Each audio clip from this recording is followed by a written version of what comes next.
You're listening to the Options Insider Radio Network, the home of the Options Podcast. For more quality options programs, visit theoptionsinsider.com or search for Options Insider Radio Network in your podcast provider of choice. Listeners can also access all of our programming through our mobile app available in the iTunes and Google Play stores. Select programs are also available via live stream at mixlr.com/options-insider.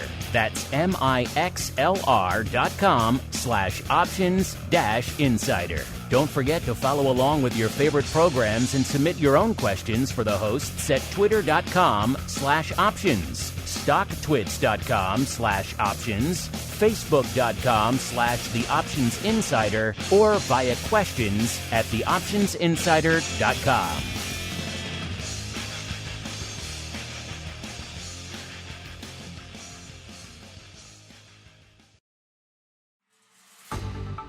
Welcome to Volatility Views, the premier program for volatility traders. Each week, we'll take a deep dive into the world of volatility with in-depth analysis, trading activity reviews, strategy breakdowns, cutting-edge education, and much more. We'll also bring you exclusive conversations with the traders, researchers, and asset managers who are reshaping the volatility landscape. If it involves volatility, then you'll find it on Volatility Views. And now, it's time to take a deep dive into the world of volatility. It's time for Volatility Views.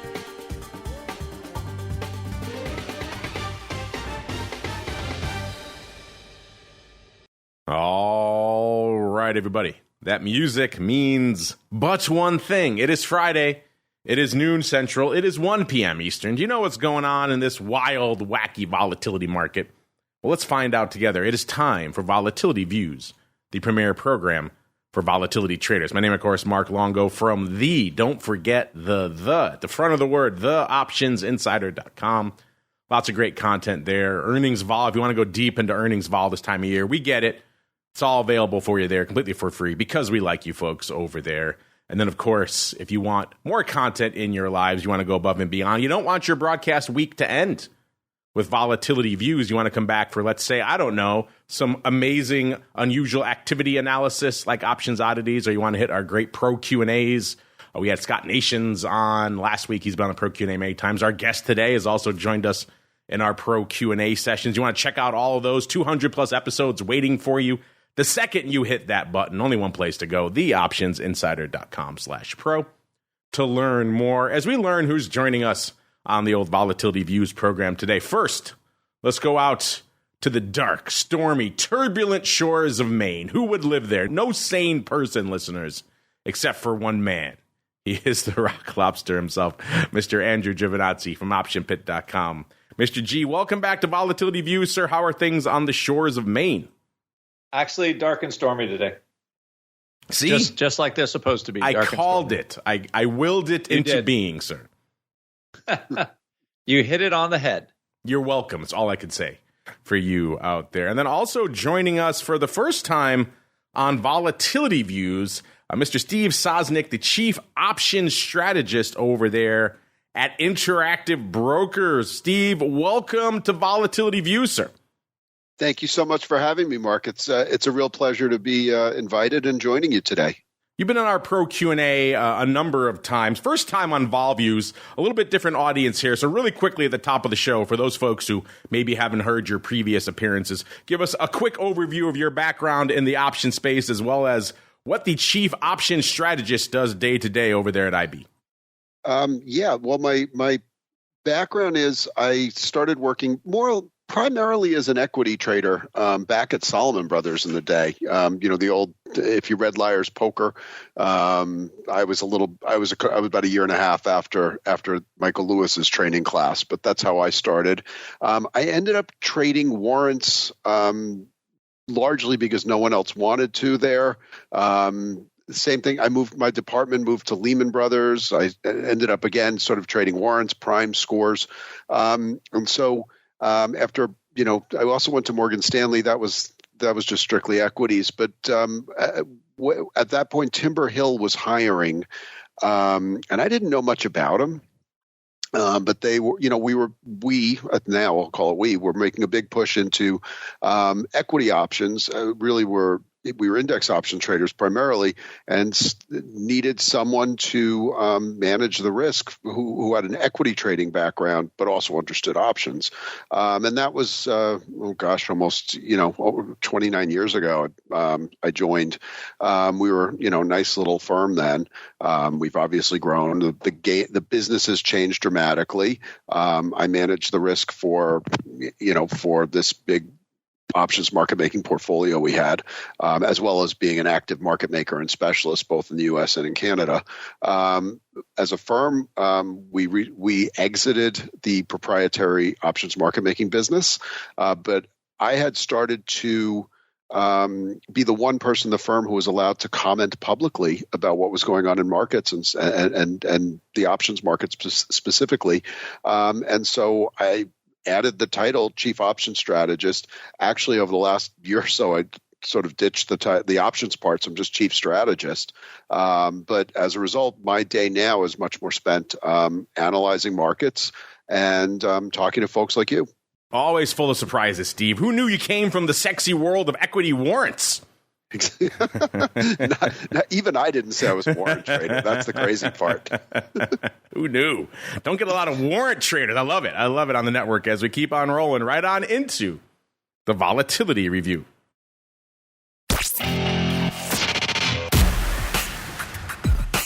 It's time to break down the latest developments in the volatility trading world. It's time for the Volatility Review.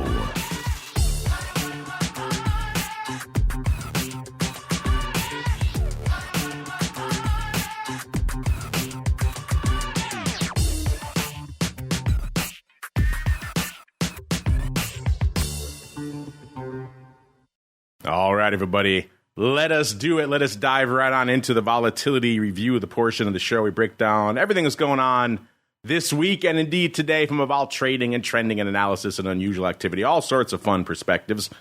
We got another fun one in store for us today. If I had told you listeners at the beginning of the week, we would end this week with a surprise downgrade to our credit rating. And, of course, Apple can't move iPhones anymore. You'd think we'd probably be pretty firmly in the red to end the week. But nope. Once again, nothing can tame the bull out there. Coming into the final show of the week here, at least for you on-demand folks, listeners, S&P up about 0.75%, the Dow up about the same percent, the NASDAQ up over 1%. So some other rays of sunshine slotting in there, of course. We have Amazon blowing the doors off, so that's a little bit of good news out there. And then, of course, the jobs report maybe showing things moving to cool down on that front a little bit, so perhaps those two leading into the 1-2 punch that is lifting us. But you don't see a lot of days where Apple is firmly red and the rest of the market is green, listeners. As they always say, the market is uncomfortable when Apple is red, and Apple is pretty firmly red today, off over 6 handles, a little over 3%, trading right around 185 today. So you don't see a lot of days like that, but we're getting one today. It's a fun one. That means VIX cash, all that fun upside we had earlier this week. All the stuff that Andrew and I were staring at, wondering, should we pull the trigger? Yeah, we probably should have, because 1460 when we kicked off the show. Still up nearly a full point from where we were this time last week, about 0.85. And who knows, the worm can turn. We can start getting back up there towards the end of the session. But right now, a lot of juice coming off the top. VVIX, the vol of vol, still frothier than it was last week, but we got up to triple digits earlier this week after that downgrade. Not quite there now, at about a 91 when we're kicking off the show. Still up about 4 points, but not quite as juicy, not quite as effervescent as we were earlier this week. VOLQ, same deal, up about 2/3 of a point, trading right around 1790 right now, but still down from the highs we saw earlier this week. We saw VIX cash top out around 1730, I believe, earlier this week. So we had a lot more vol to be found earlier in the week. Let's go around the horn. We'll start with you, Steve, as our guest. An interesting week, an intriguing week. What was catching your eye out there in the volatility markets this week, sir? The spiky nature of volatility reared its head again. I think that, we'd kind of gotten into this complacent mindset, and it was very interesting because last Thursday, when there was sort of the rumors that the BOJ might might relax their yield curve control. It was very interesting because I did a TV appearance and I started talking to the host, back and forth just via email, and sort of saying, "Oh, VIX is like at a 12 handle." 2 hours later, by the time we sat down, it was about 14 3/4. And so what you learn in these situations is, VIX really, they come for it hard.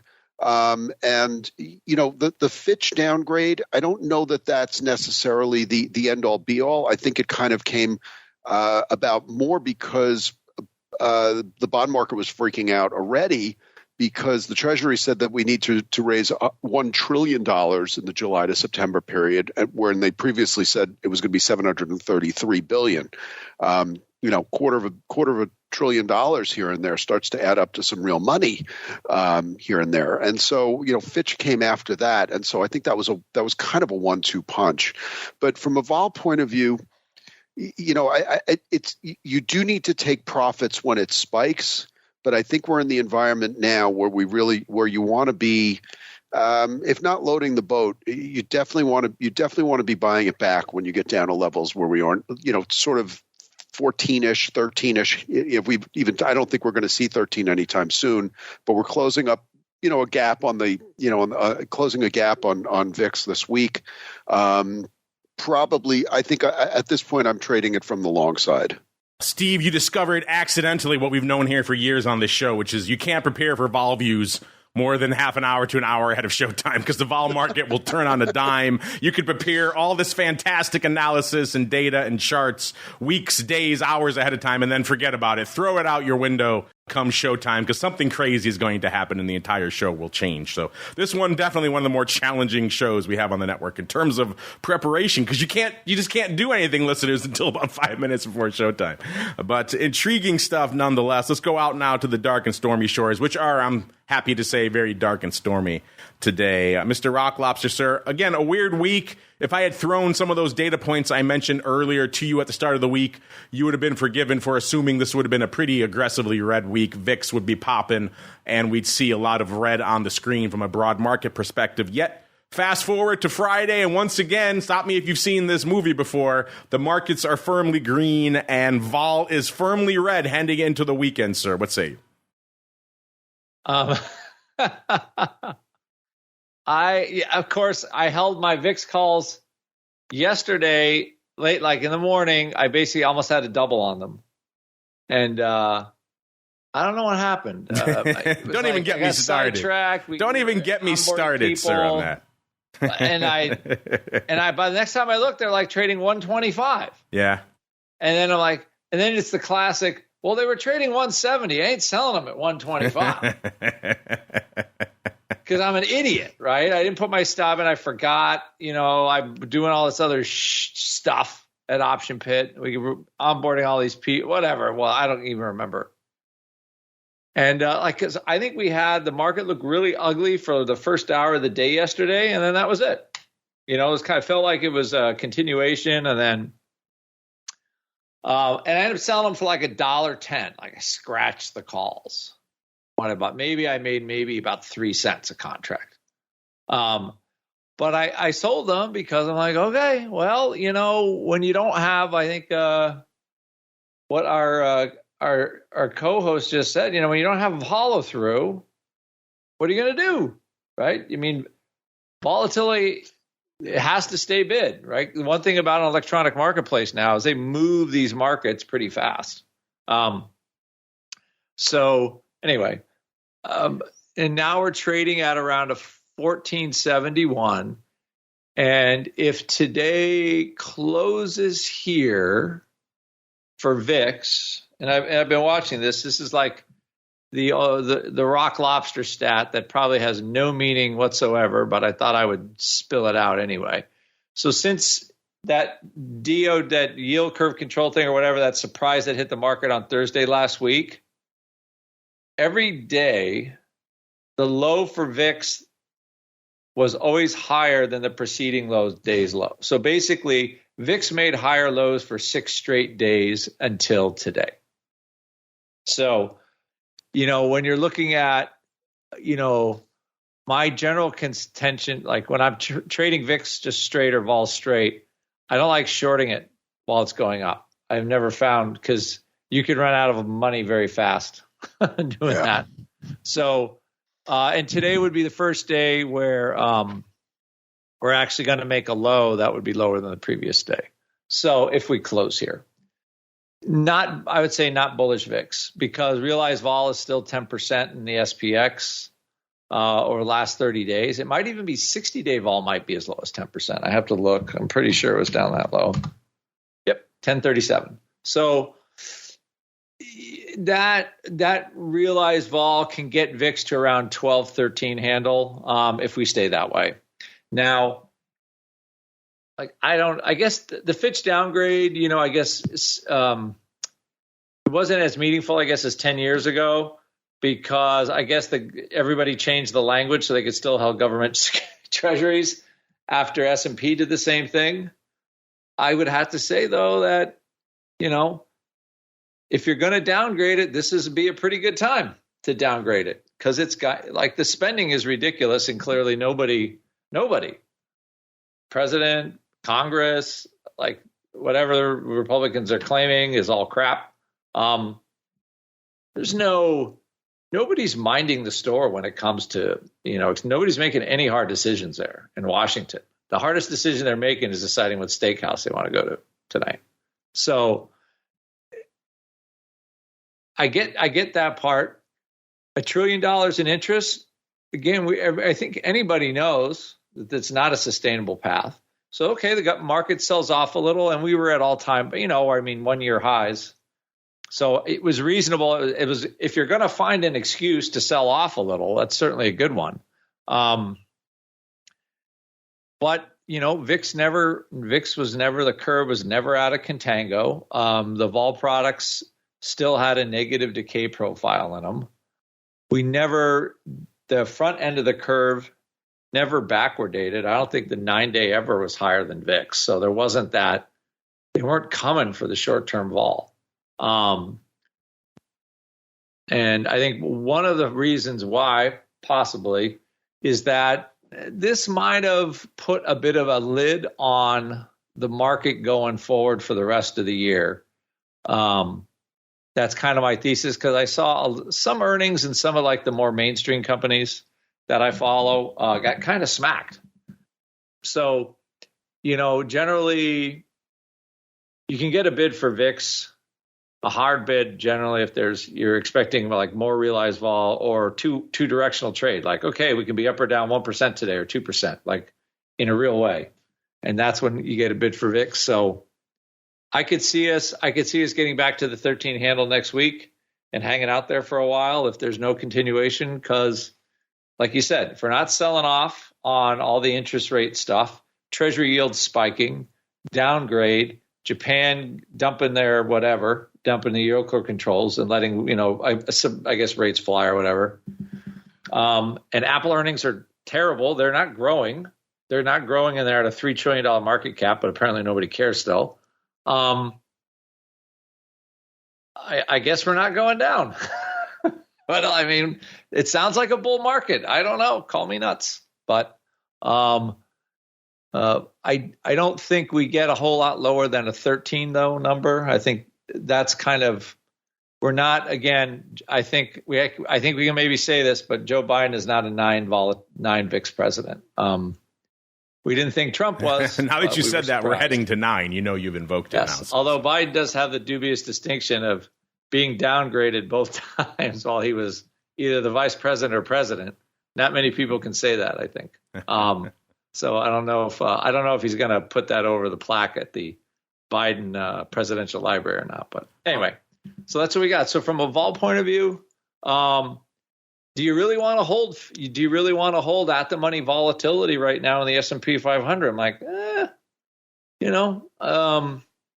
I could see a little bit. I could see a little more coming out of it, just because, again, we're not getting crazy follow through, and there could be now a little bit of an overhang, which keeps the market kind of ripping, like all those AI rips we had at the beginning of the year.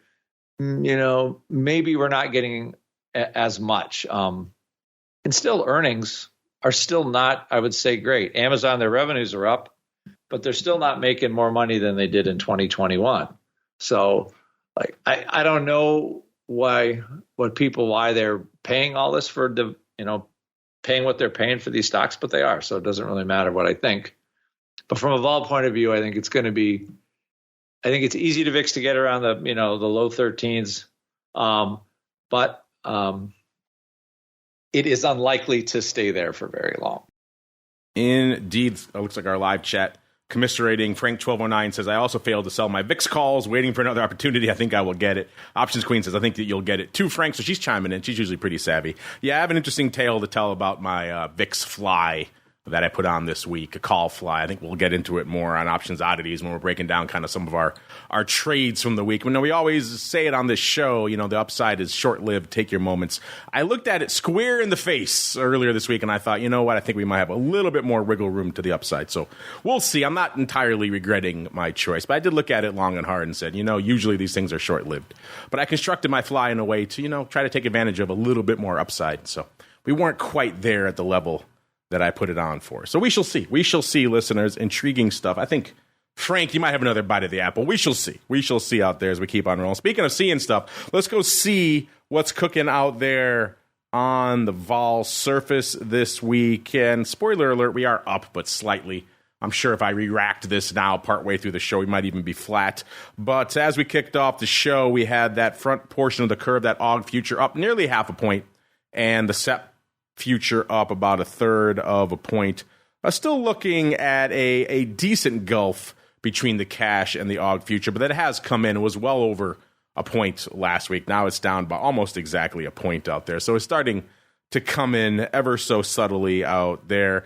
Steve, we'll start with you, sir. Are you a big watcher of the volatility surface? And if so, what's catching your eye out there this week? I do watch it, and particularly in times of stress. I mean, to me, one of the big tells is backwardation, and we're nowhere close to it. We're in a pretty steep contango. A lot of that has to do with the fact that we have higher rates than we're used to. So the contango seems a lot steeper than what we're used to, which is part and parcel.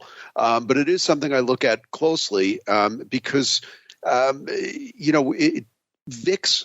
For all the talk of zero-dated options, taking over, VIX is still the way that institutions use, the vehicle that institutions use to hedge major exposures. You simply that's the way to do it. That's the way this complex has evolved.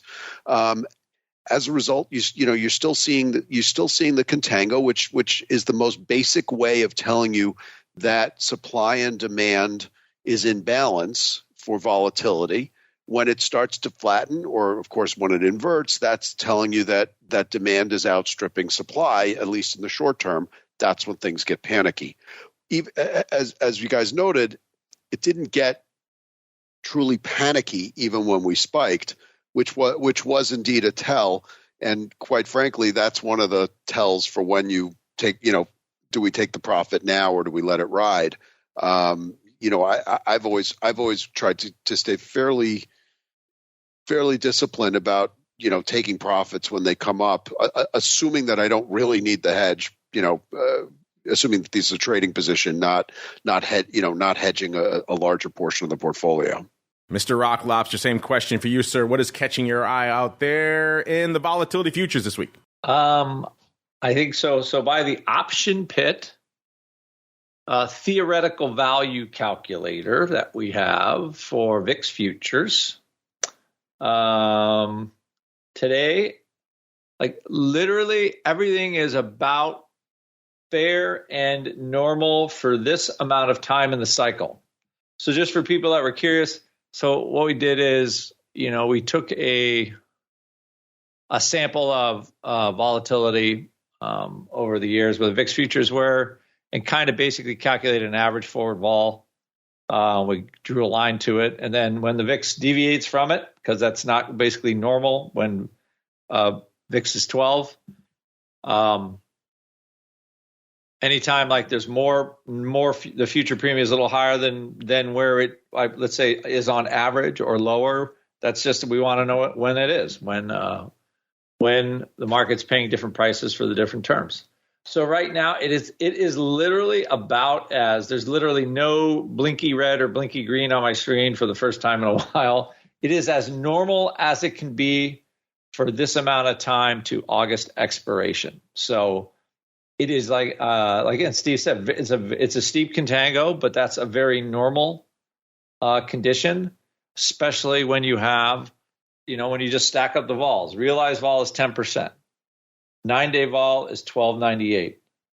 VIX 30-day 1479. August future 1590. September 17. Right. So literally from the September future down to the current realized vol, that's 7 handle premium.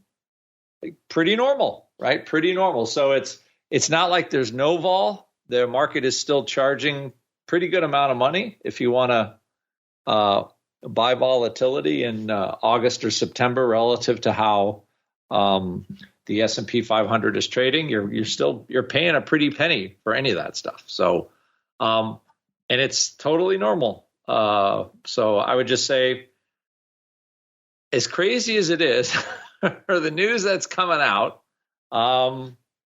you have a very normal curve. And, we could say, like, I can't believe the market's not going up when Apple's not up, when Apple's down $5 or $6. You can't believe the market's up, but it is. And volatility is saying, hey, there's no appetite for anything else. And that's what we have. So, I think overall, though, we're going to see, even it feels like if we really don't get any pop on the upside, I think that's what'll end up driving VIX lower, because we're not getting that we're not getting the at the money sort of stretched up anymore with those 1-2% rallies. And I think that ultimately, if anything's going to kill the vol, it'll be that. And I think that's the biggest over the last week. There's a little bit more wet blanket on top of equity prices from that. So, but that's what the curve is. It is annoyingly normal looking. That's what I would say. What fun is it if there's no blinky red or green lights? That's what we're here for. We're here for the blinky red or green lights. Normalcy. What fun is normalcy out there, Mr. Rock Lobster? As we keep on rolling, let's see if we can find any fun out there in the land of big VIX options. And you know what? Today, looking respectable, I would say, all things considered. Right around 356,000 contracts on the tape, so closing in on halfway to our ADV, which is looking a little bit more respectable now as well. It's up to 762,000. It's up 71,000 contracts from this time last week. Surprise downgrade, a few other things will do that. They'll gin up some volume numbers. We were looking like we were going to break 600K in the wrong direction this time last week. So the volume ticking back up. And again, we are in August right now. This is seasonally usually a pretty weak time for volume. And yet VIX holding up close to 800K a day. That's nothing to sneeze at. Let's break down our top 10 size positions. What is open for size out there right now in VIX land? Let's find out together. If you were looking for a little bit more on the put front, listeners, keep waiting. We're still at 8-2 calls over puts in the top 10. There will be no evolution out there, listeners. It costs you 211,000 contracts to break into the top 10 right now. So that is pretty decent for VIX land. Usually we see it at $160, maybe $180. 211 is nothing to sneeze at. That's because there's nearly 14 million contracts open out there right now. So VIX looking pretty dense from an OI perspective. That 211,000 contracts, the number 10 spot, that gets you to the Jan 47 halves. An interesting strike to kick things off. Number 9, 228,000 of the AUG 25. So back to, dare I say it, some shade of normalcy. Number 8, 234,000 of the AUG 21s. Then number 7, our first of 2 puts to be found on the list this week. Number 7, 239,000 of the SEP 13 puts. Number 6, 245,000 of the AUG 60s. So right back at it to the upside, listeners. Number 5, 253,000 of the NOV 47 halves. So a little bit of 47 half action out there this week. Interesting. Maybe some calendar fun to be had out there. 47 half. You like that strike, listeners?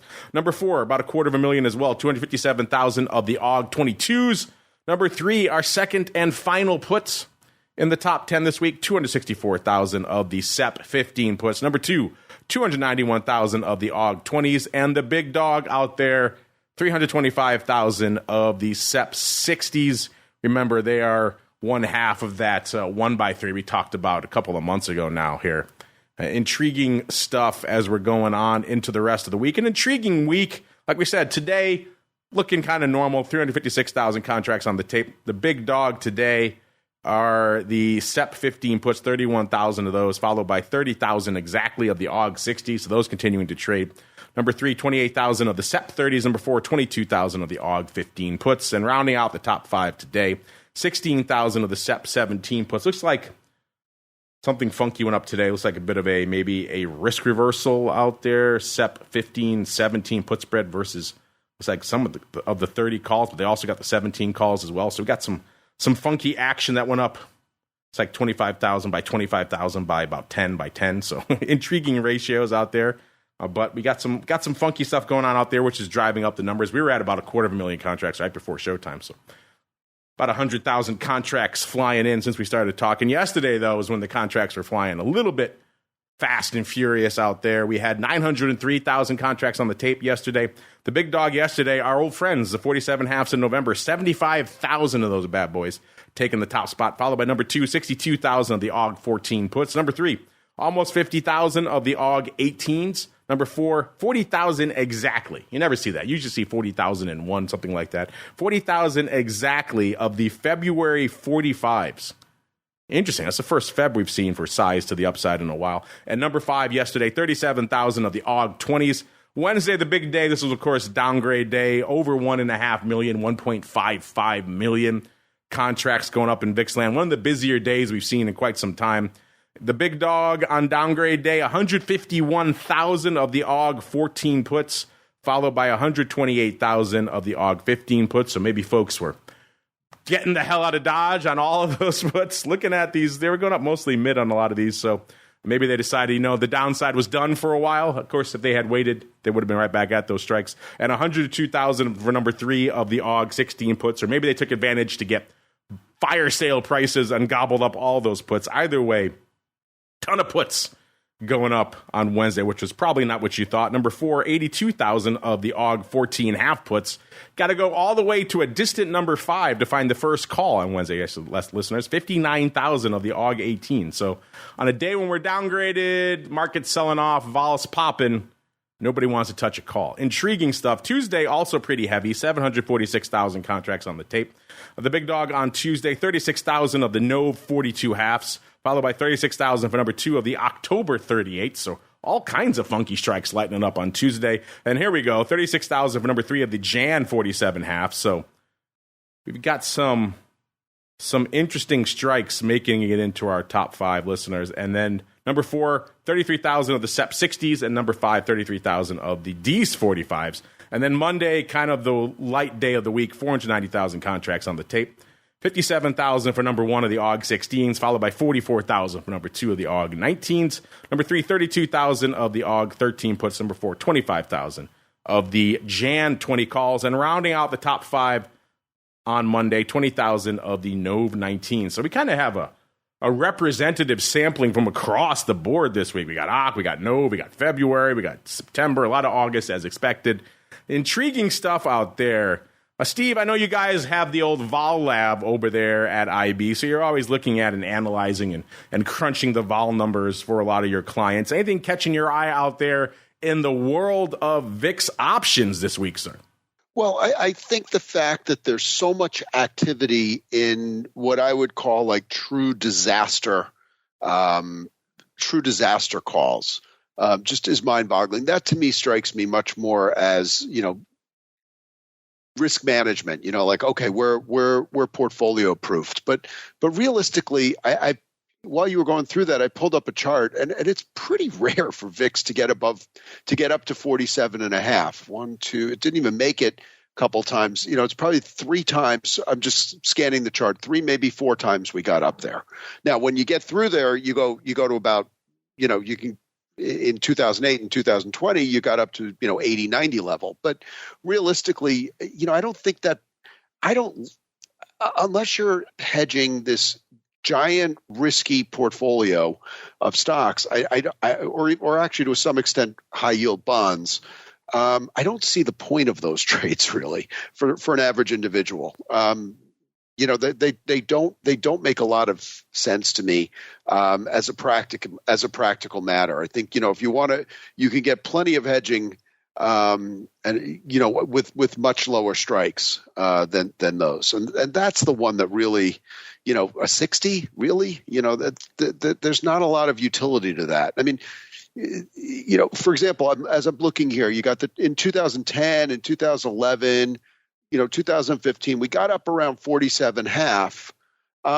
But unless you're super nimble and sell them there, even if it closes at 47.5 and you own the 47.5 calls, well, they expire worthless. So it's an interesting trade to hear all these extreme wings being as popular as they are.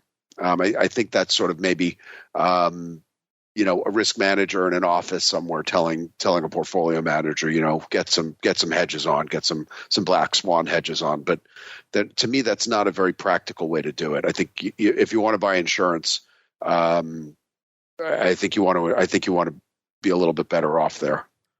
You would have hated the show last year, Steve. It was nothing but par strikes and above as far as the eye could see. 110s, 115s, 125s. It was as if the entire trading world just discovered garbage VIX calls all at once, and they wanted to put them all on. It was insane. Go check out some episodes from about a year ago if you really want to scratch your head. I will. To me, that was when you had the big inversion. You talk about the vol surface. You have the big inversion there, and what happened was people were caught by surprise in January of 2022. Everybody was all bulled up. The market was, we were going, we had touched new highs. Everything was great, and then poofed, and people were caught off sides, and that's when you get the big inversions. That's when you get the panic in. That's where it's like, buy me. I need any VIX call I can get my hands on, and that doesn't, that to me isn't a practical way to do it. First of all, you want to buy insurance before the fire is kindled, which means, and I think of it this way. We all have, homeowners insurance. We have fire insurance. I don't want my house to catch fire. As a matter of fact, I'm really quite happy if I write that check every year to the insurance company and it's never used. That's money I really kind of enjoy flushing down the toilet. And I wouldn't say that should be your approach to hedging with volatility. But if you are really hedging, if you're really buying insurance, you don't want your insurance contracts to necessarily pay off. Now, if we're trading it, that's a whole other story. But so to me, that's the part that doesn't make a ton of sense, because the people who are doing those trades are basically buying insurance on a large portfolio. And it just seems to me to be, you don't want to do it after you realize, after there's a wildfire, in your community. Of course it's going to be more expensive to buy it. And also, what are you insuring in that situation? It just becomes very difficult for me to understand that rationale. But the more important message is not necessarily buy disaster insurance all the time, but if you do think that, when the premiums get relatively low, it's generally a better time to buy insurance than when they're not, for good reason. Remember, this is the only options market's the only insurance contract where you can assume moral hazard. Any place else, they won't let you do it. If you've got if you have a reason for something to go bad, if you're an arsonist, no one's going to sell you a fire insurance policy.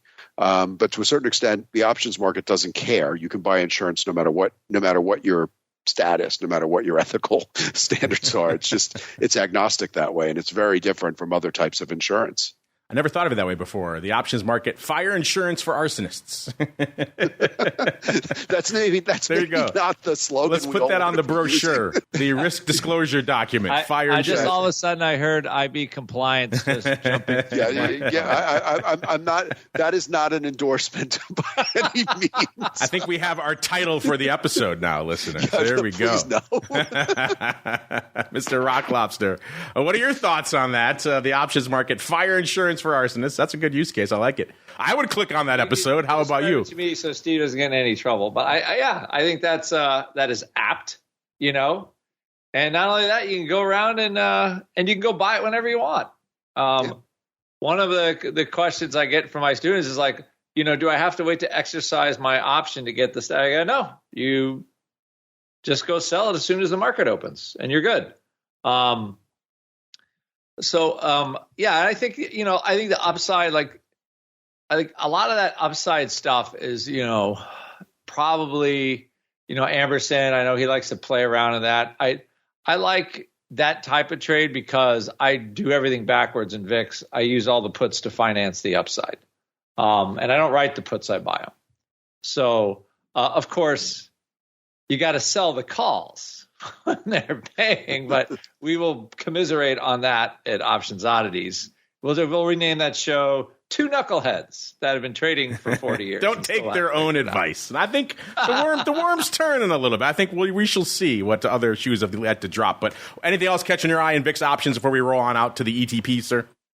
No, I mean, there's a little more action in the downside puts, but what I would say, though, surprisingly, just not as much as I would think, given the little vol rally we had. Just the last month, there was a little bit more demand for, let's say, like the 13s and the 12s. I mean, they're coming for them today, like the 14 puts are 16 cents for August expiration. It's not a terrible price, I have to say. Given where I think VIX could go in 2 weeks, because we still have a week and a half of the cycle. We just have to get through, obviously, the CPI number again, which should probably be the last, at least for this August cycle, probably the last calendar vol event that we have before we move on to the other stuff. So there is some put action, but I think a little less than I would have expected for the pop that we had, which lends a little credence to Steve's idea that, maybe we don't see a whole lot more downside out of VIX. We shall see. Right now, we're seeing it looks like a little bit of downside coming back. Maybe some of this bloom coming off the rose of our rally today. We were up about 0.75 of a point in the S&P, 3 percentage point, of course. Now we're up about half a point. Maybe it's getting some of that back. We'll see. These things tend to turn on a dime sometimes. So who knows? By the time we're talking on oddities later on, we could be in the red. We could be up over 1%. Who knows what's going on out there? Let's get on out to some of the ETPs you folks know and or love and or hate out there, listeners. Let's get out to SVIX 2840, so it can go down. Wherever he is, Mr. Once and Future Dr. VIX, probably a little sad right now. His chief holding finally turning down. He can't be mad, though. He's had quite the run on SVIX this year so far. 2840 right now, down a little over a point, about 1.3 points on the week. Obviously, it got lower earlier in the week, listeners, as we saw this nice little pop. We got down to about a little bit shy of 26, about 25.96. That was yesterday, so well above that right now. We'll see if we can keep these levels or start moving in one direction. Not a lot of paper out there today, a little under 1,000. The ADV is moving in the right direction, though, 2,400 contracts. It's up about 300, so not a ton to write home about there. The big dog positions out there in SVIX right now, 2,215 of the SEP 10 puts, followed by 2,155 of the AUG 9 puts. So funky put strikes. And then, of course, my favorite still, 1,310 of the SEP 35s. Those are looking a little better last week than they are now, but still far better than they were when they first went up, and we were all joking about them here on the show. So intriguing stuff. It's not a lot popping off there. Let's go out to its sibling product as well. UVIX, that's at about a 4 handle, so that can go back up about 1/4 of a point. Same deal as SVIX, though. It had more of a move, obviously, earlier in the week. It got up to 4 3/4, so I guess that's what they're waiting for out. They're waiting for the market to reverse split it for them so they don't have to do it. Either way, finally seeing some paper out there. 9,500 contracts on the tape. That's not a lot, but compared to the ADV, which is 8,500, it's actually looking pretty robust.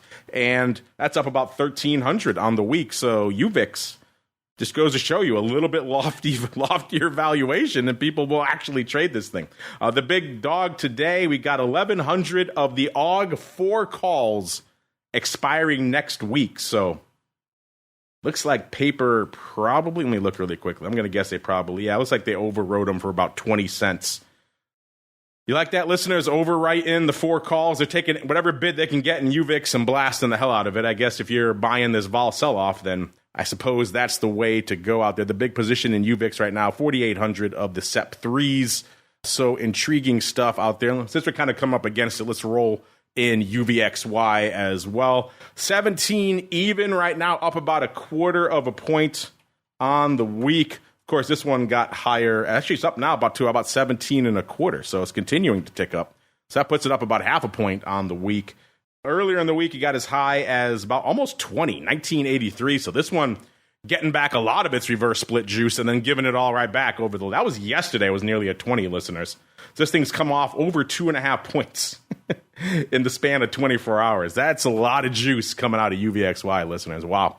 Today we have about 110,000 contracts on the tape, listeners. So a pretty robust day out there, especially when you consider that the ADV is only 86,000. That's up 18,000. So again, these products having a little bit more value to them and a little bit more erosion to capture. Go figure. People are actually going to trade them. So decent paper out there. The big dog position in UVXY right now, 28,000 of the SEP 8s. So followed by 27,000 of the Jan 55. So UVXY options all over the place.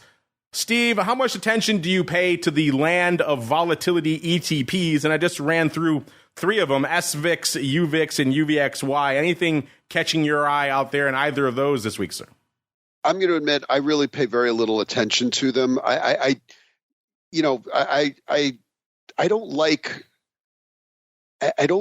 ETPs that have inherent leverage. If I want to lever up, I'll do it myself.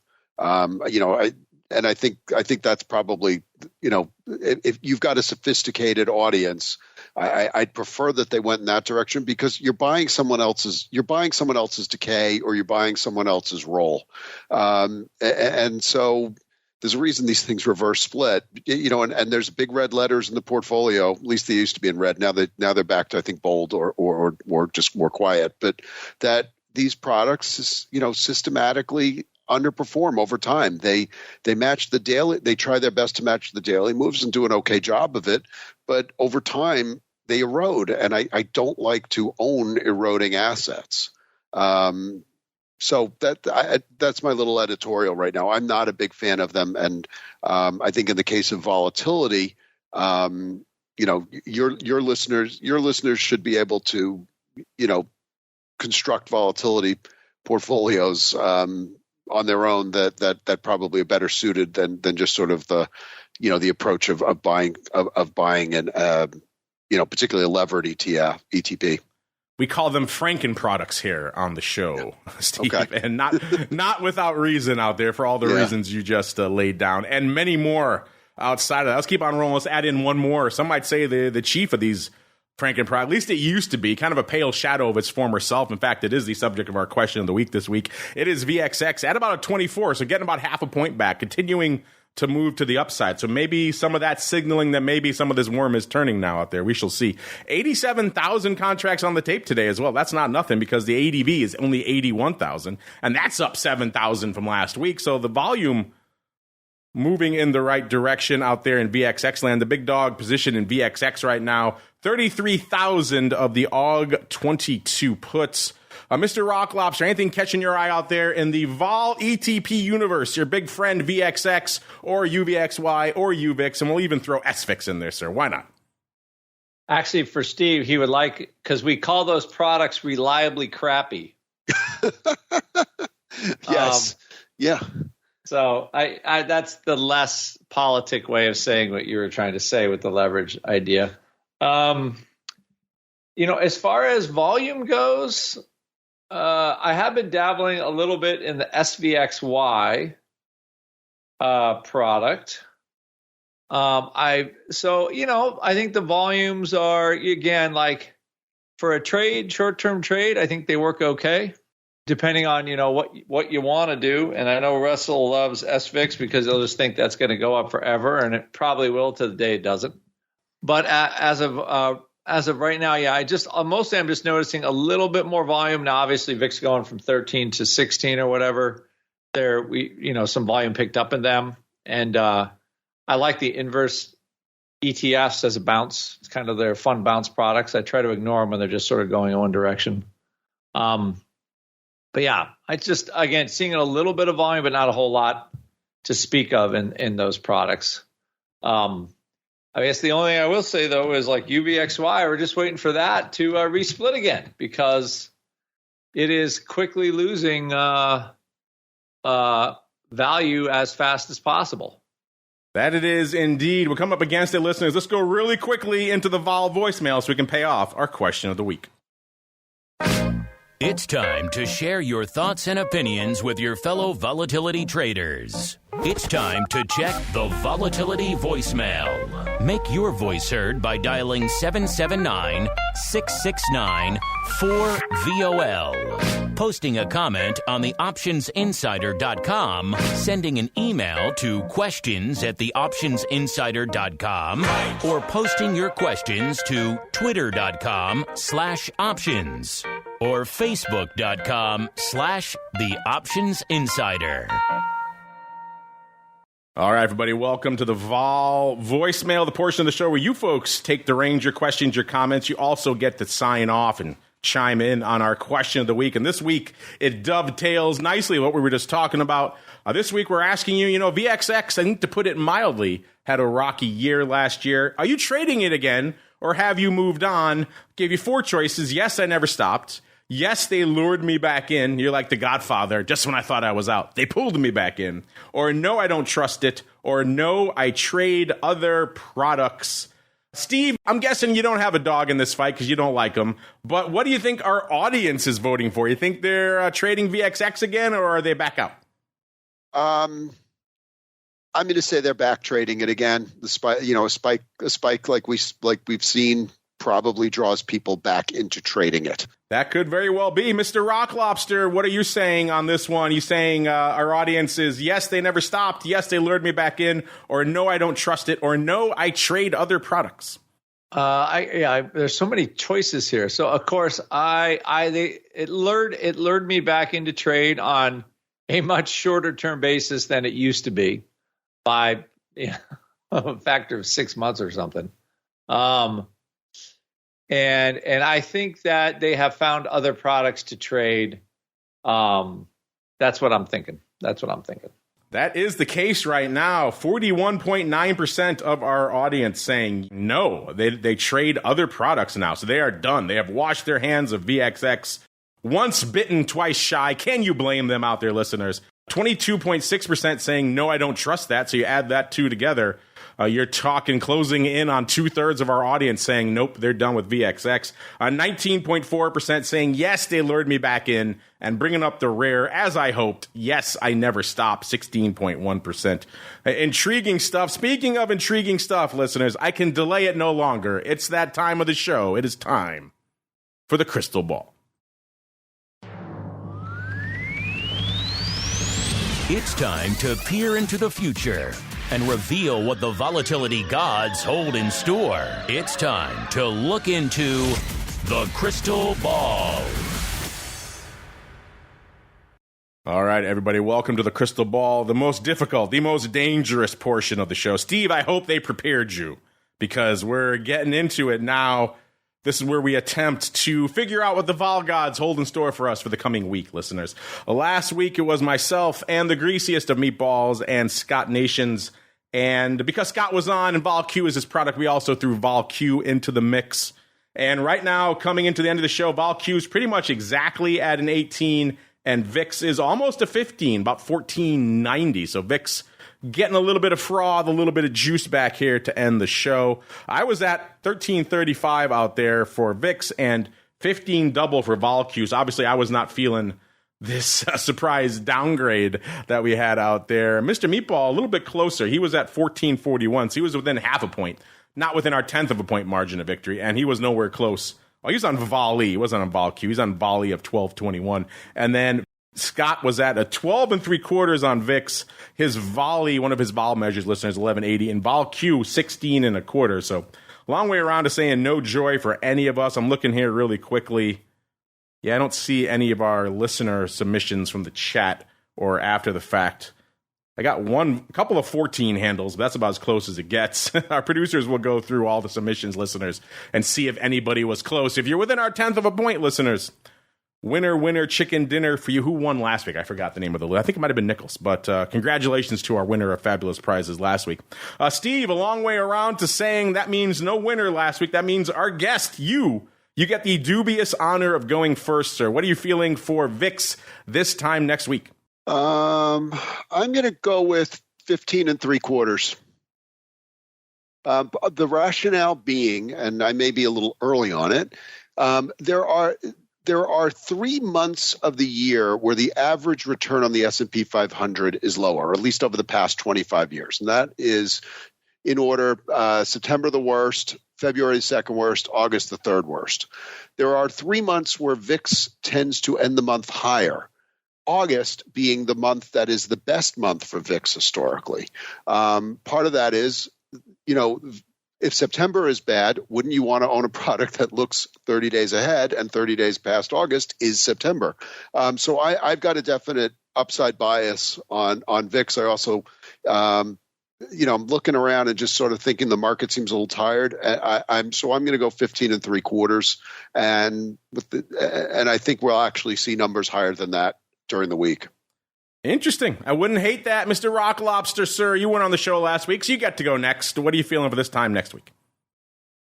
Yeah, I can't disagree with them. I don't know if I'd go. I think we're going to be flattish. There'll be a little noise next week, but I'm going to go with a prevailing trend that I can't believe the market just keeps going up, but it keeps going up. So I'm going to say, I'll say 15.25. 15.25. That's funny. So I'm not scumming him. I am still a half a point away. Yeah. Which, by the way, as I have my trader workstation up, it is 15.23 now. Since we've started this discussion, VIX has popped a little bit. Yeah, it's ticked up like half a point. We have juiced it up. Exactly. As you were talking, Mr. Rock Lobster, I wrote down 15.05. So I had a 15 handle in my outlook as well, but barely making. Of course, I wouldn't mind seeing any of these upsides lighting it up. What are your thoughts, listeners? If you're listening after the fact, as I know many of you are, get your submissions in before the end of the day today, so the day the podcast goes live. Otherwise, it's not fair if you're guessing next Wednesday for vol next Friday. That's no fun. Guess today like the rest of us if you're within our 10th of a point margin of victory. Fabulous prizes will be yours. Unfortunately, no more show will be yours today, unless you're hanging out in the pro, in which case, hang out there. The Rock Lobster and I will be back on Options Oddities in a little bit to break down all the weird trades we saw this week, all the weird trades we put on this week, including the ongoing saga of our VIX upside. What will we do with that? We'll find out with that in a little bit on Options Oddities. If you haven't gone over there yet, theoptionsinsider.com/pro, the place to go to learn more. We got a lot of trades to talk about this week, so that should be fun. But before we go, Mr. Steve, if folks want to check out all the vol content and analysis you guys have over there at IB, where should they go? What should they do? Thank you for asking. IBKRcampus.com is our research, is basically a research or educational. It's all there. That's where we want to educate people. And I have a dedicated page on there, which is easy to find because I publish something pretty much every day that I'm working. I try to do something on the site. So you could follow it. You could subscribe for free to the daily letter that we send out, which is not just me. It's a wide range of internal and external research providers with a range of opinions. So we call that Traders Insight, but it used to be IBKR Traders Insight. It now falls under the IBKR Campus banner. And I'm on Threads. I got to admit, I don't really use it. I'm still on Twitter /X at Steve Sosnick. And please feel free to follow and start a dialogue. There you go. And is the Vol Lab, is that now part of the campus? Is that all rolled into one?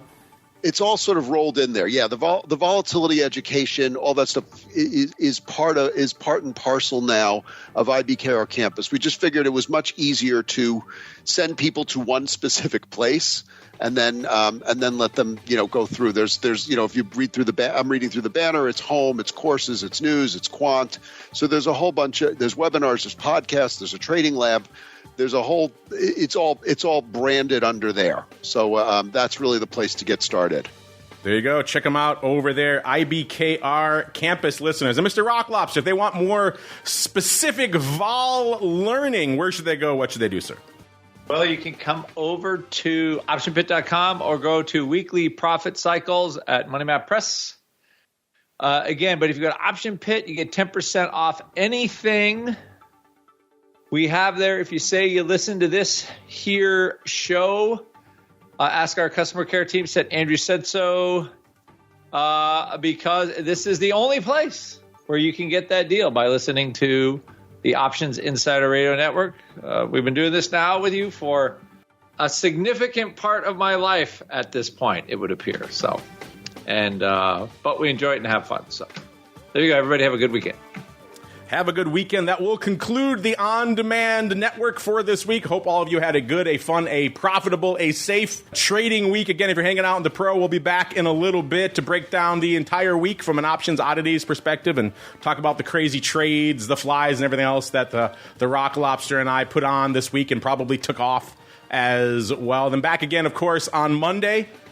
Another episode of the Option Block all the way through to next Friday and another episode of Volatility Views. Stay safe out there, everybody. You're listening to the Options Insider Radio Network, the home of the Options Podcast. For more quality options programs, visit theoptionsinsider.com or search for Options Insider Radio Network in your podcast provider of choice. Listeners can also access all of our programming through our mobile app available in the iTunes and Google Play stores. Select programs are also available via live stream at mixlr.com/options-insider. That's mixlr.com/options-insider. Don't forget to follow along with your favorite programs and submit your own questions for the hosts at twitter.com/options, stocktwits.com/options, facebook.com/theoptionsinsider, or via questions at theoptionsinsider.com.